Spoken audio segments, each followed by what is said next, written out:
which one of the following is an onto function from r onto 0 up to positive infinity? Okay, onto function እስቲ ከላይ ኢሜጅ አስቀምጥላችኋለሁ።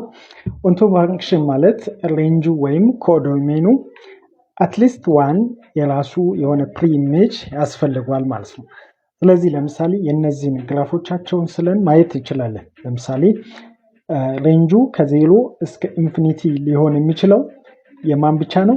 ሲ ላይ ያለው ነው። ለምሳሌ ዜሮ ሊሰጥ የሚችለው ማን ነው? እዚህ ጋር ዜሮ ብንተካ ዜሮ ይሰጣል። እዚህ ጋር ግን ዜሮ ሊሰጥ የሚችል የለም። ለምሳሌ ፖዚቲቭም ኔጌቲቭም ዜሮ ብናስገባ ከሁለት በላይ እንጂ ከሁለት በታች መሆን አይችልም። ትንሹ ሁለት ነው። እዚህ ጋርም እንደዚህ ዜሮ ብንተካ አንድ ነው። አንድ ብንተካ ፖዚቲቭ ኔጌቲቭም አንድ ብንተካ ከአንድና ከዛ በላይ ነው። ይሄኛውም እንደዛው ነው። ዜሮ መሆን አይችልም። ለዜሮ የተጠጋ ቁጥር ሊሆን ይችላል እንጂ ዜሮን አያካትትም። እዚህ ጋር ግን ዜሮ ሊሰጥ የሚችል አለ ማለት ነው። ሶ ኢሜጁን በደንብ እዩ። ዲ ላይ ያለው ለምሳሌ መጨረሻ ላይ ያለችው የራሷ የሆነ ፕሪ ኢሜጅ ወይም ዶሜን ውስጥ ምንም ኤሌመንት የላትም ማለት ነው። ስለዚህ በዛ መንገድ መረዳት ትችላላችሁ። ላይክ አድርጉ፣ ለጓደኞቻችሁም ሼር አድርጉ። ቴንክ ዩ